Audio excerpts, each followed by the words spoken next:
जिनके हृदय में सच्चिदानंद भगवान का आश्रय नहीं, तो हर चेष्टा उनकी पाखंड हो जाती है। भगवत रसिक जी कह रहे हैं, बिन विवेक वैराग्य भक्ति बिन सत्य नए को मानो, भगवत विमुख कपट चतुराई सो पाखंडे जानो। ऐसा पाखंड फल फूल रहा है कि लौकिक बुद्धि रखने वाले बस यही समझते हैं कि यही सार बात है। नहीं, कर लो कर लो, तुम्हें 50-100 वर्ष मिले, पाखंड कर लो, दंभ कर लो, नाटक कर लो, जो चाहो एकत्रित कर लो। दुनिया का एक कबाड़ है। जब छूटने का समय आएगा तब तुम्हें पता चलेगा। मन पछतई है अवसर बीते। समय था तो प्रायश्चित नहीं किया अपने पाखंड का, दंभ का, पाप का। कल चर्चा हुई थी, दो नहीं रख के यहां से जाना चाहिए, एक ऋण और दूसरा पाप, नहीं तो तुम्हारे को आना पड़ेगा, दुर्गति हो जाएगी।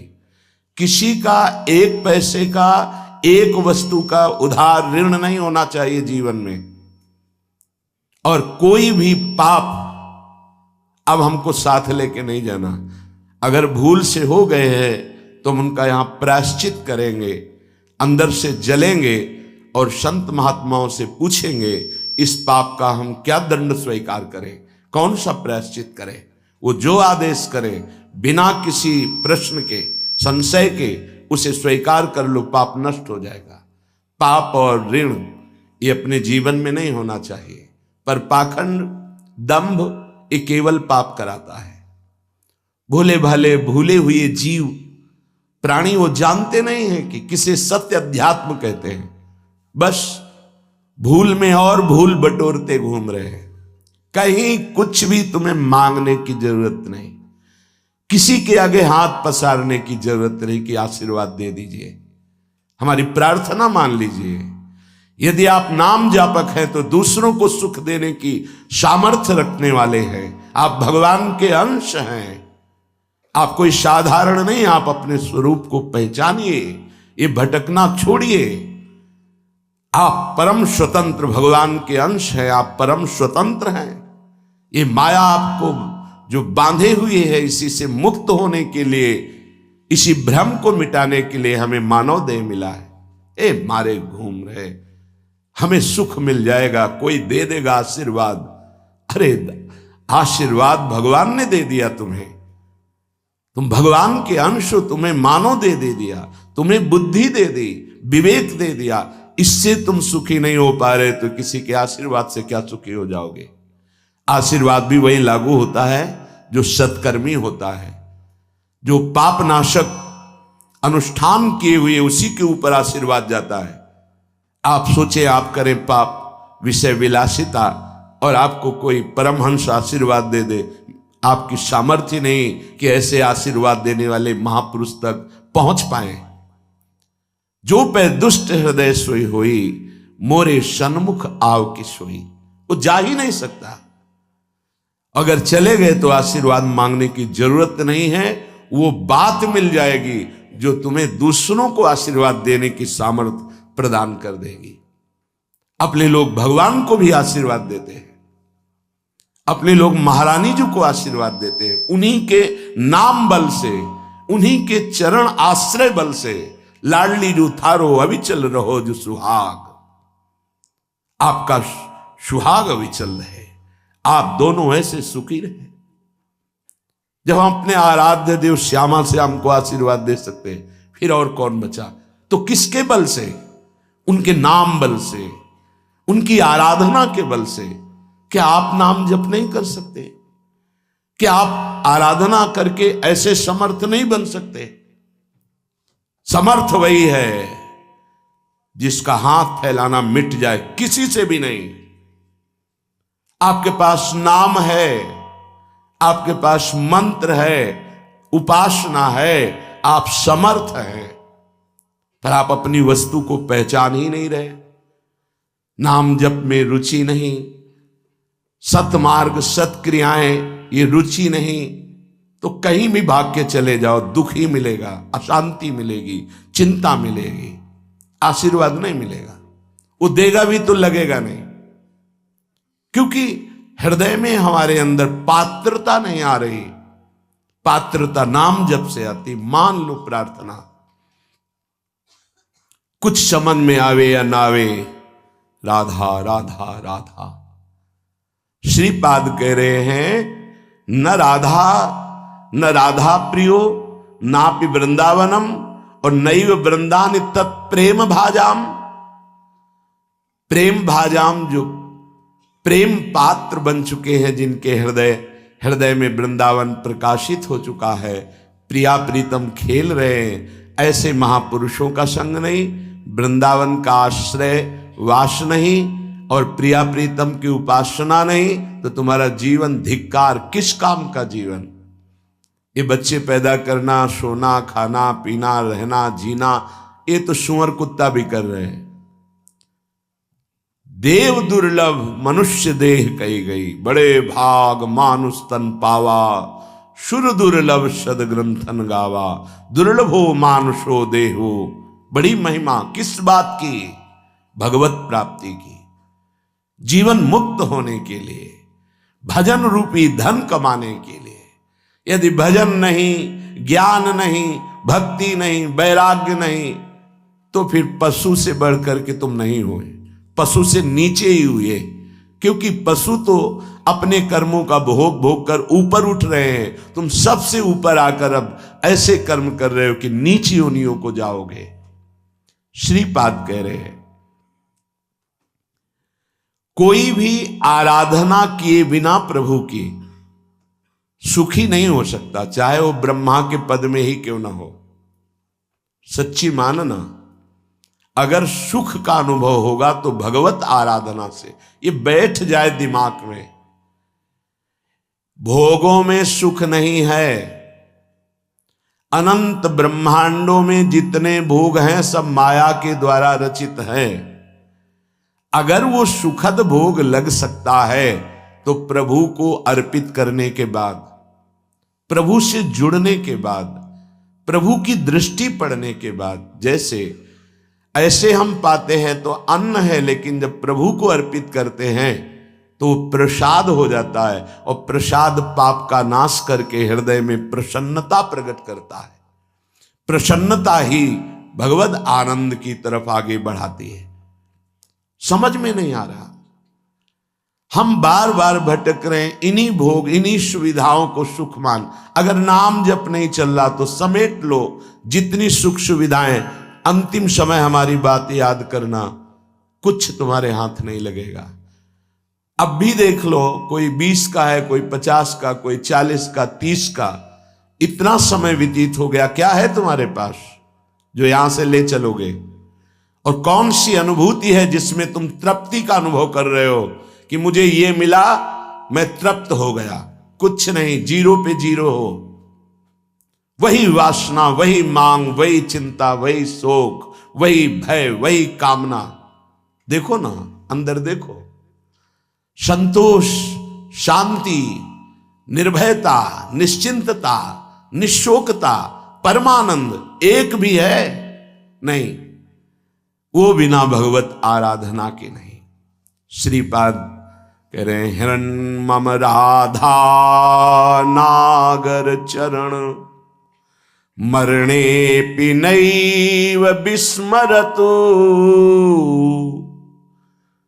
तनुरपि न विपत् कोटिषु जीवन वृंदावनम क्षणम त्यजतु। ये बहुत सुंदर बात मांग रहे हैं। जब मेरे मरने का समय आवे तो हे राधा नागर अर्थात प्रिया प्रीतम, जीवन आपको समर्पित है, तो अंतिम श्वास में आप चूक मत करना। यदि जीते जी मैं आपके योग्य नहीं हुआ, आपने दर्शन नहीं दिए, आप नहीं मिले, चलेगा। क्यों? क्योंकि नाम आपका है ना, नाम के सहारे जी लेंगे हम आपकी लीला गुण गायन करके जी लेंगे, आपके प्रेमी जनों के संग से, आपके चरणारविंद के अनुराग रंग में हम जी लेंगे। पर अंतिम समय आप बहुत सुंदर बात है, भक्तों ने मांगा भी है। कह रहे हैं कि अंतिम समय आप मेरे हृदय में स्फुरित हो जाए। जब मैं शरीर छोड़ रहा हूं उस समय केवल प्रिया प्रीतम। निश्चित निश्चित ये हमारा विश्वास, हमारा हृदय इस बात को पक्का करता है कि जैसे भी बने हम लगे रहे हैं जीवन भर प्रभु के चरणों में, तो अंतिम में प्रभु फिर अपनी कृपा विशेष करते हैं। उस उपासक के हृदय में प्रभु स्फुरित हो जाते हैं, स्मरण रूप में या रूप रूप में स्फुरित हो जाते हैं। यदि जीवन में किसी महात्मा का संग रहा है, श्री प्रिया प्रीतम की किंचन मात्र आराधना बनी है, धाम आदि भगवत पुरियों का, धामों का तीर्थाटन अवगाहन थोड़ा भी वास हुआ है, वो अंदर से आश्रय प्रभु का रहा है, तो अंतिम समय उसके भगवान पधारते हैं। निश्चित ये हमारा विश्वास कहता है, क्योंकि अंतिम गति ही परम पद या अगला जन्म या दुर्गति, अंतिम क्षण जो होता है वो महामहिम माना जाता है। कहते आपके विश्वास से क्या प्रमाण क्या है? तो अजामिल संध्या करने वाला, शास्त्र स्वाध्याय करने वाला, धर्माचरण परायण और बुजुर्गों की, गुरुजनों की सेवा करने वाला था। उस सेवा के लिए ही जंगल में समिधा लेने गया था। वहां व्यभिचार परायण वैश्या और व्यक्ति को देखा, कामांध हो गया। एक दृश्य ने उसे पूरे जीवन को बर्बाद कर दिया। तो अंतिम समय में जब वृद्धावस्था की सीमा चल रही थी कि उस समय संतान का योग था ही नहीं, पर संत जन आए और उन्होंने कहा कि अब जो संतान होगी उसका नाम नारायण रखना। अत्यंत आसक्ति छोटे पुत्र में होने के कारण मरने के समय वो उसे बुला रहा था, नारायण नारायण। तो शायद वो आवाज वहां तक ना पहुंची हो, पर नारायण के पार्षद आ गए और उसको परम पद मिला। ये घटना क्यों घटी? क्योंकि धर्मात्मा था, वो अच्छे आचरण करने वाला था। कुसंग से भ्रष्ट हो गया तो क्या हुआ? हरि ने अंतिम संभाल दिया।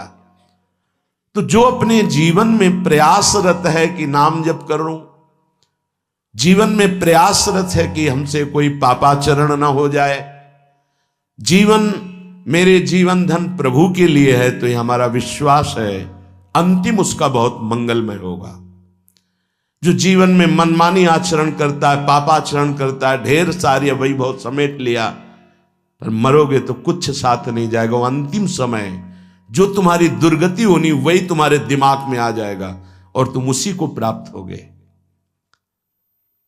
श्रीपाद मांग रहे हैं प्रियालाल से, हन्मम राधा नागर चरणम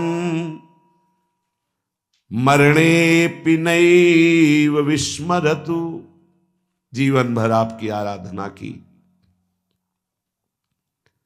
अब अंतिम समय जब मेरा मरने का आवे तो हे प्रिया प्रीतम आप स्फुरित हो जाए, आपके चरणारविंद हमारे हृदय में स्फुरित हो जाए।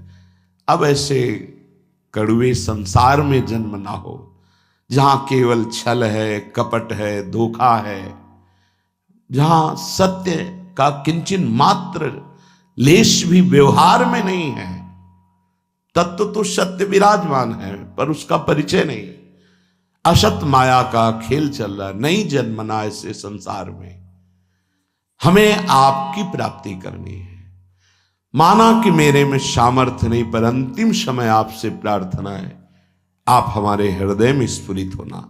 और हे वृंदावन, आप मुझे ऐसी सामर्थ्य देना कि भारी दुख का समय हो अंतिम, तो भी मैं आपके धाम से अपने शरीर को बाहर न जाने दूं। ये बड़ी बात है। एक क्षण के लिए भी मैं कभी अंतिम चेष्टा में, जब मेरा शरीर भारी पीड़ा में हो, यहां से जब जाना होता है, जिनका आखिरी जन्म होता है, बहुत कुछ हमारी गंदगी जमा है जन्म जन्मांतरों की, वो बहुत शीघ्र भोगवाई जाती थोड़ा थोड़ा करके। तो देखा जाता है कि बड़े महापुरुष भी अंतिम समय बहुत ही विकराल परिस्थिति आ जाती है, उस समय भागना नहीं है औषधि के लिए, नहीं, ये धैर्य उपासक के अंदर ही होता है। पास में ही राधा टीला है, अभी कुछ ही वर्षों पहले की बात है, यहाँ के पूज्य जो महंत जी थे, बड़े ही कुंज बिहारी श्री हरिदास चरणारविंद के अनुरागी थे। रामकृष्ण मिशन में गए, परेशानियां बढ़ रही थी, उन्होंने जांच की, उन्होंने कहा यहाँ नहीं, आपको दिल्ली जाना होगा, या हो सकता है आगरे में हो जाए, यहाँ तो नहीं हो सकता, न मथुरा में न वृंदावन में। कुंज बिहारी श्री हरिदास कौन जाएगा दिल्ली आगरा। हालत खराब होती चली गई। श्री हरिदास कुंज बिहारी श्री हरिदास। सबसे कहा कि स्वामी जी बुला रहे हैं हमें, जल्दी तैयारी करो जल्दी। ये अभी कुछ वर्षों की बात है, ये अपने सामने की बात कह रहे, जल्दी भोग बनाओ, नहीं तो भोग नहीं लगा पाओगे, समय है अभी, राजभोग जल्दी लगाओ। राजभोग लगाया, प्रसाद लाओ, प्रसाद, बैठो सब सामने। कुंज बिहारी श्री हरिदास, श्यामा प्यारी कुंज बिहारी श्री हरिदास दुलारी। कीर्तन शुरू हुआ, कोई समझ नहीं पा रहा क्या कह रहे, बस खून की उल्टी हुई, बोले स्वामी जी बुला रहे, चले। ये है जीवन भर की आराधना का स्वरूप। अंतिम लीला बड़ी विचित्र होती, उस समय आराध्य देव ही संभालते हैं। पूज्य श्री उड़िया बाबा बैठे हुए, इधर प्रभुदत्त ब्रह्मचारी जी की कथा नीचे बैठ करके एक संत सुना रहे, हजारों की संख्या में सभा भरी। बाबा ने कहा आज यहां स्मशान होगा। अचानक कौन समझ पावे महापुरुषों की, आज यहां स्मशान होगा। आज हम पहले 2 श्लोकों की व्याख्या करते हैं। जिसका जन्म होता है उसकी मृत्यु निश्चित होती है। आत्मस्वरूप जन्मा है, उसकी कभी मृत्यु नहीं होती। धैर्यवान कभी मृत्यु से विचलित नहीं। कोई समझ ही नहीं पा रहा कि बाबा आज बेप्रसंग की चर्चा कैसे कर रहे हैं। अच्छा तो सब सुनो, जो चर्चा हो रही सुनो। प्रभुदत्त ब्रह्मचारी जी की भागवत। ओम शांत बैठ गए, आखिरी ओम बाबा का था। इतने में वही आश्रम में रहने वाला एक कुछ विक्षिप्त टाइप का, क्या भगवान दास कुछ ऐसे ही नाम था, वो आया, कहने लगा लाओ हम चंवर डुलाएंगे। तो ऐसे अनाधिकारी पुरुष थोड़ी महापुरुषों की सेवा में लग जाते, नहीं तुम हटो। क्योंकि सुलझा हुआ विवेकवान पुरुष ही महापुरुषों की सेवा में। उसको गुस्सा आया, गया तो चारा काटने वाला गड़ासा कहां से कैसे व्यवस्था किए था, काल पहले से कंबल में ऐसे छुपा के आया और इतनी रफ्तार से बाबा की चांद पे ऐसे खुले हुए ऐसे मारा 6-6 इंच गड़ासा, और ऐसे फव्वारा जैसे खून के ऐसे उठते। किसी को समझ में नहीं आया। सामने एक बूढ़ी माई थी, दौड़ के गई, लिपट गई, 5-6 गड़ासे मार चुके थे। अब कोई समझ ही नहीं पाया कि मतलब हो क्या रहा। काल का खेल देखो, वो सब आसपास, मतलब सब ऐसे ही। तत्काल माई ने, बूढ़ी माई ने उसको वश में किया। बूढ़ी माई ने, सब लोग उसको, फिर जो लीला, बाबा को एक इंजेक्शन लगाया गया कि अंतिम समय वो चेतना जागृत। ओ क्या पूरे जीवन तप ज्ञान की मूर्ति, अंतिम लीला कैसे जा रहे, पूरे जीवन मां मां मां पुकारते हुए रामकृष्ण पर। अंतिम गले में कैंसर, विविध प्रकार की पीड़ाएं। ऐसी महाभाव दशा में पूज्य भाई जी अंतिम समय में, जिनका आखिरी जन्म होता है, बड़ा तो उसीलिए ये ब्रह्मबोध संपन्न महापुरुष हैं, जीवन मुक्त महापुरुष हैं, प्रेमी महापुरुष हैं। क्या इनकी महिमा वर्णन करे, पर ये हमारे लिए कह रहे हैं, हम सबके लिए, क्योंकि ये जो मांग रहे हैं ये तो प्राप्त है इनको, हर समय लीला में प्रवेश है इनका। इनको श्यामा श्याम की आखिरी दर्शन की आकांक्षा नहीं, क्योंकि इनकी आखिरी जीते जी हो गई। शरीर राग मुक्त भाव दे से अपने प्रिया प्रीतम के पास कोई आवश्यकता इस बात की मांगने की नहीं है। ये अपने लोगों के लिए कह रहे कि हमें प्रार्थना करनी कि मुझे पता नहीं है कब मेरा अंतिम समय हो, हे प्रियालाल। ये हम बहुत बड़े महापुरुष की बात कह रहे हैं जो बहुत साधन परायण थे काशी में। मुझे बहुत आश्चर्य हुआ, ऐसे सब संत महात्मा घेरे हुए हैं, मध्य में वो लेटे हुए हैं। तो उनसे पूछा, स्वामी जी इस समय आपकी गति कहां है? ये चंद्रलोक नहीं, ये तो चंद्रमंडल के अंतर्गत जो चंद्रलोक है, जहां इस सूर्य लोक से भी ऊपर है। सूर्य को क्रॉस कर सके केवल दैवी शक्ति संपन्न जो त्रिगुणातीत हैं, उन महापुरुषों की, जो शुद्ध सात्विक शरीर वाले हैं, वो जो देवलोक का अतिक्रमण करके भी आगे बढ़ते हैं। सबसे ऊपर चंद्रलोक है, सूर्य लोक भी नीचे है शास्त्रीय पद्धति के अनुसार। उन्होंने कहा चंद्रलोक तक मैं समस्त मंडलों का भेदन करके पहुंच गया हूं, पर ब्रह्म या मोक्ष प्राप्ति तो होश उड़ गए कि ऐसे महापुरुष जो मोक्ष धर्म का ही वर्णन करते रहे वो ऐसा बोल रहे। एक तरह से जैसे कहते हैं ना कि पैरों से धरती खिसक जाना, कि अपने लोग क्या हैं, अंतिम कैसी बात कर रहे हैं। तो उनका स्वामी जी तो क्या परम पद, तो उनका ये तो विश्वनाथ जी की कृपा के अधीन है। बस हृदय एकदम साधन पक्ष से हटकर कृपा पक्ष की मांग करने लगा कि अंतिम समय कह रहे कि आखिरी कैवल्य परम पद ये तो विश्वनाथ जी की कृपा से। समझ लो साधन कितना पहुंचा सकता है। वो महापुरुष कह रहे हैं कि अभी ब्रह्मलोक भी नहीं, जैसे स्वर्गलोक, महालोक, जनलोक, तपलोक, फिर ब्रह्मलोक, तो स्वर्गलोक के ऊपर ही है, क्योंकि स्वर्ग के अधिष्ठात्र ये सब लोकपाल देवता हैं। वरुण जी, सूर्य जी, अग्नि जी, वायु जी, चंद्र जी, ये सब लोकपाल हैं। इनके एक अपने अपने लोक हैं। उन लोकों में इनके आराधक उपासक वहां पहुंचते हैं।